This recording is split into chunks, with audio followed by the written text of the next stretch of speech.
That's Nick. And that's Joseph. And today we're here to talk about Ghost Trail, the narrative feature debut of Jonathan Millet, which premiered at the 2024 Cannes Film Festival in the Critics' Week sidebar. Music Box Films is releasing it a whole year later in the US, May 30th, 2025. What is Ghost Trail about? Hamid joins a secret group trafficking Syrian regime leaders on the run. His mission takes him to France, pursuing his former torturer for a fateful confrontation. What is your pull quote? Adam Bessa is a quietly restrained Syrian refugee seeking vengeance in this potent but solemn thriller rooted in real-life trauma. Mine. Ghost Trail is an impressive narrative feature debut, blending mystery and intrigue into a quiet character study. Yeah, essentially that's what it is. So the story's pretty simple. The film starts in 2014 and we see Hamid being transported to the Syrian border to be kicked out of the country. And then we flash forward 2 years and see that he's in France. Strasbourg. And he is looking for a man. He's part of this secret group, and they're basically trying to round up some of these regime leaders to either enact vengeance or hand them over to be tried. They're hunting war criminals. Yeah. So for over an hour, we see Hamid, who's played by... Adam Bessa, who we've reviewed in a couple films. Oh, really? He's in the Extraction films opposite Chris Hemsworth. Oh, sure. I also saw him in something called Harka at Cannes a couple years ago. But Hamid is in France, and he gets wind of the man who was torturing him, and that character's name is Harfaz. That's not the name that he's going by when we meet him. No. And he's played by Tawfeek Barhom, who we've also reviewed a film with him. He's in The First Omen. Oh, wow. He's also in Cairo Conspiracy from Tarek Saleh. So throughout this pursuit, which is very quiet, we're really just watching Hamid follow this man around. There are a few tense moments where like he digs in this man's backpack to get his ID, follows him back to his apartment. He smells him. At one point, this man he's following invites him to sit at his table because they're waiting in like a busy restaurant. But ultimately, his group are telling him, like, you're getting too close, you're going to mess things up.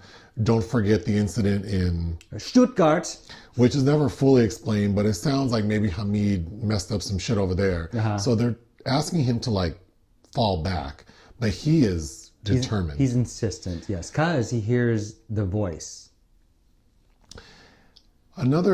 Something that I think works very well is we find out that there are a bunch of witness statements, like audio recordings of people who were also tortured by this man.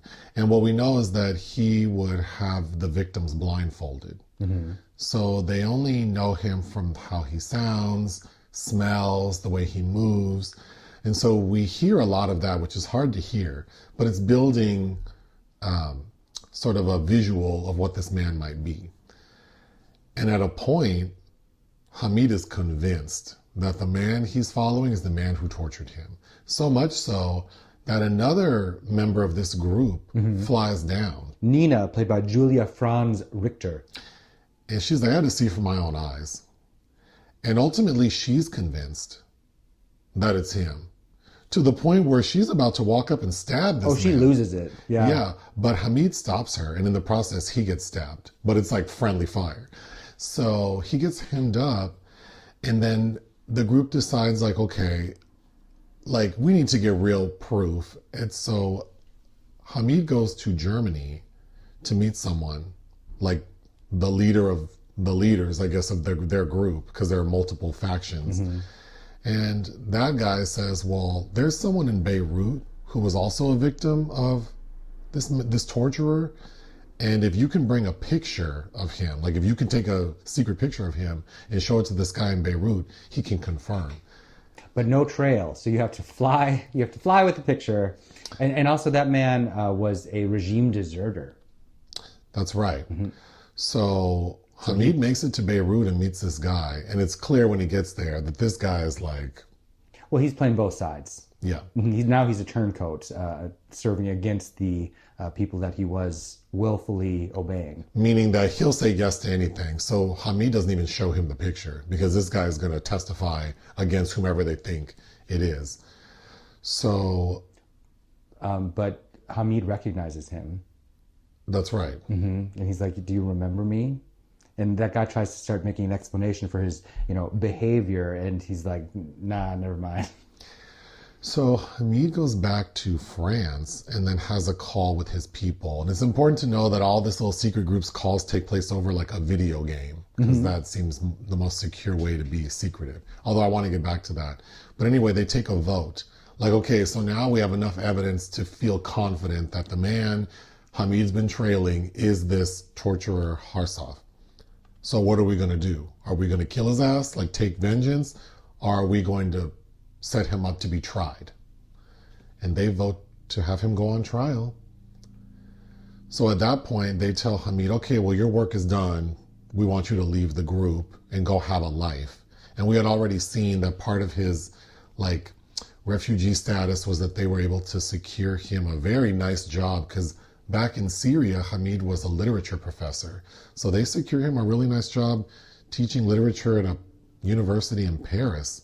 So the final scene is Hamid walking into this lecture hall and about to start class at the end. But still looking as unhappy as ever because I guess, revenge and justice are dishes best served cold. Yeah.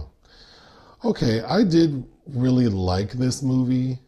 I did too. It reminded me a lot of a personal favorite of mine, which is Death and the Maiden.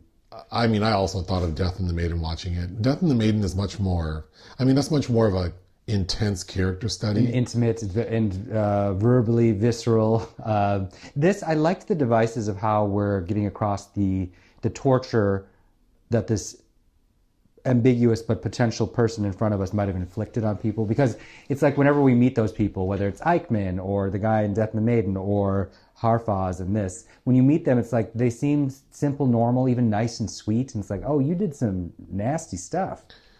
Okay, so what did I like? I like that device of us spending quite a bit of time listening to the recordings of the victims to try to paint a picture of this person who, as the audience, we're just seeing this like sort of, like this petite looking man who seems harmless walking around this university. It's never quite I didn't understand what he was doing there. Like, I didn't think he was a student per se. I thought, wasn't there mention that he was a chemical engineer? Yes, that because when Hamid steals his ID, right, he calls his people and they do some research and realize yes, that he is a chemical engineer, but he's not the man you think. That's somebody else's identity. But then upon further research, they realize that, that was not actually who he was, that he kind of like double secured his secret identity. But we do see him reading a book, and it was hard to tell, but it looks like whatever book he's reading had like it was science, like chemistry or something. It was science. What I like, and I think the title relates to this as well, is because Hamid is kind of a ghost himself, and he's trailing a man that has, erased his identity. But Hamid himself we're piecing together what's true and not about himself. And a lot of his behaviors, because he has to lie to several different people, he's juggling a lot of things. He's actually kind of mirroring Harfaz in a way. Yeah, because he puts on several personas to get information.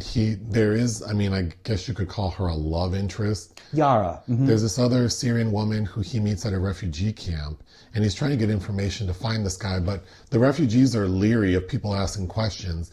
But I thought a really cute scene is that he says, oh, well, I used to be a literature professor. And she's like, okay. And then she finds him a little later and tests him. Mm-hmm. She starts reciting a passage from something I didn't recognize. I wasn't familiar yet. But it's very clear that she's doing that because if he's a literature professor from Syria, he should know this passage, and he finishes it. So it's true. Like he convinces her. Again, that is, and based on the job that he gets in the end, and when he's seeking asylum, they can tell that was his profession. That's one of the few true things about him. And then another plot point is that he is lying to his mother. Yes, and she's in a refugee camp in Beirut. And he's telling his mother that he's in Germany. when actually he's in France. Where he's supposed to be, really, yeah. And then she's, of course, trying to encourage her son, like, start a new life in Germany and, you know, meet people, do stuff. And so at a point, he kind of pretends that he's seeing this woman, Yara. And of course, mom being mom is like, well, send me your picture and tell me about her. And he's reluctant. He's pretending that he's dating her, and he's fantasizing about activities to his mother that he does with Yara that are mirroring what Harfaz is doing with his love interest. Right. Which is, you know, as you start to dig into that, it's like the mind F that is significant.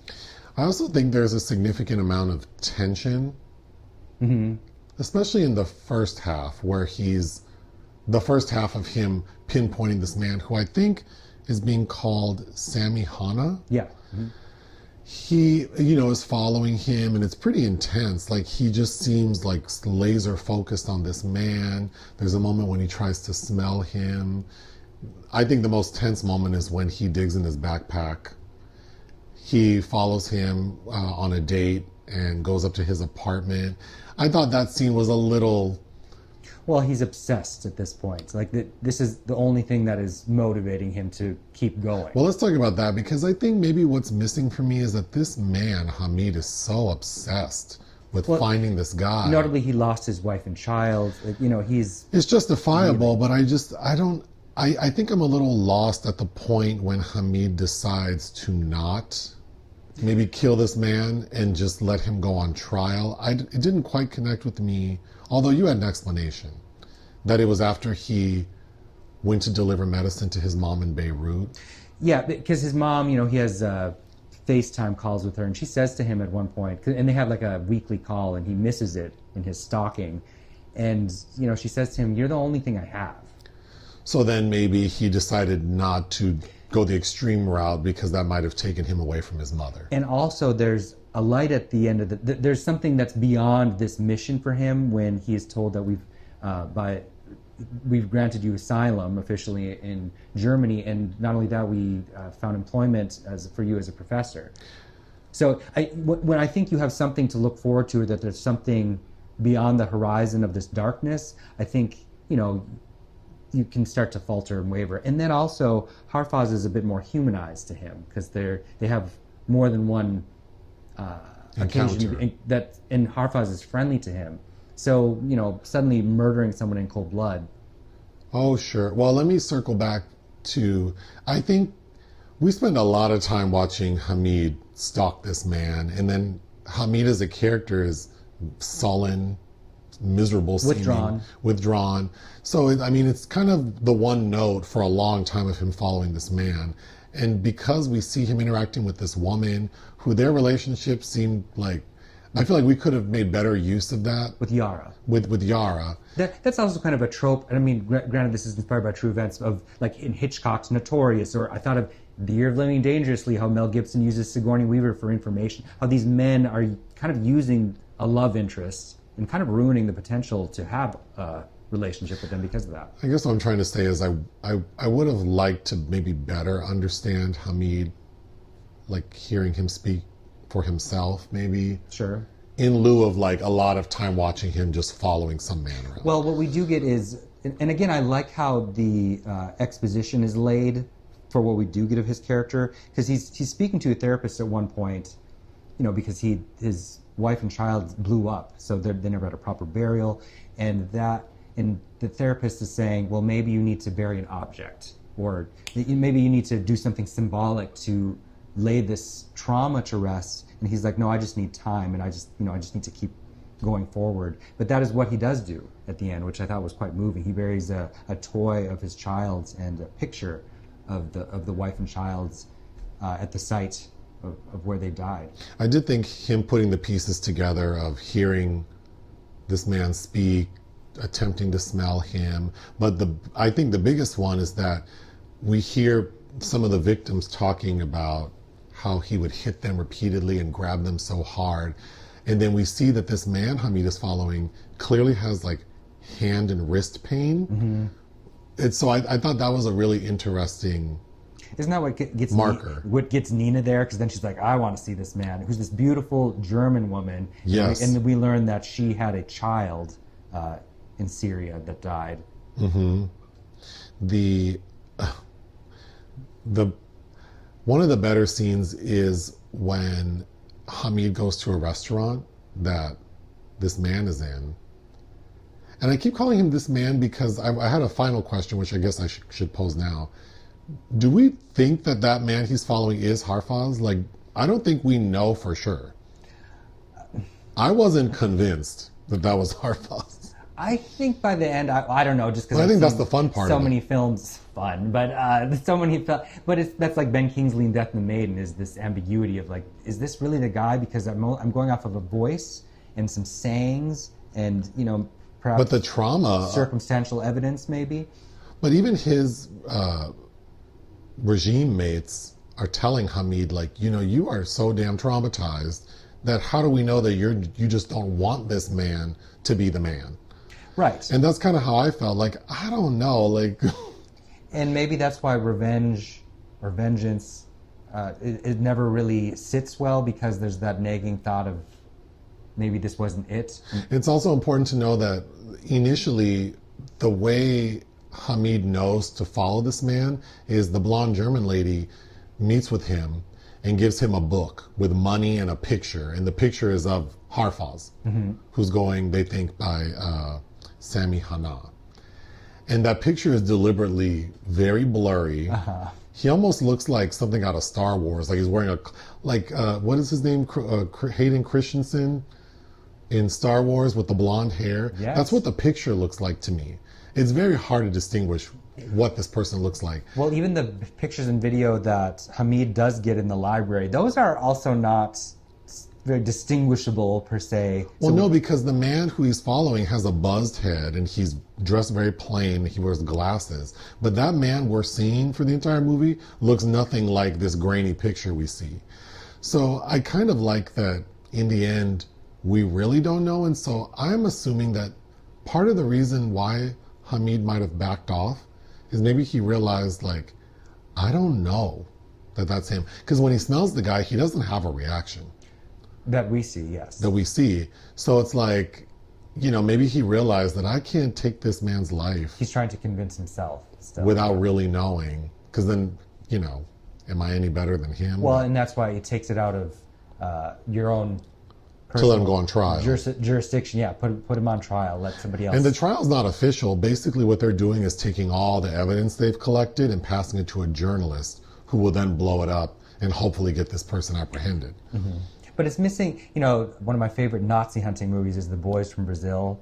It's missing that kind of that moment where Laurence Olivier confronts Udo Hagen, and he's like, "You're not going anywhere." I wanted, again, maybe that's just my own need for wanting more catharsis, because it really is beyond Hamid's reach. He doesn't really have catharsis.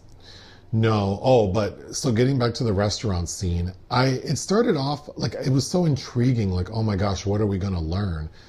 And I do think that scene could have popped off more, because really what it is this man who Hamid's been following, recognizing like, oh, you're Syrian. I try to avoid other Syrians because I don't want to get put in a pocket. Like, I want to grow here. And he asked him, what do you think about the situation in Syria? And then I'm like, ooh, this is going to get tense. Like, they're going to lay their cards out and something's going to happen. But ultimately, they just kind of go back and forth. And then the guy says, well, nice meeting you. I'll pay for dinner. Take care.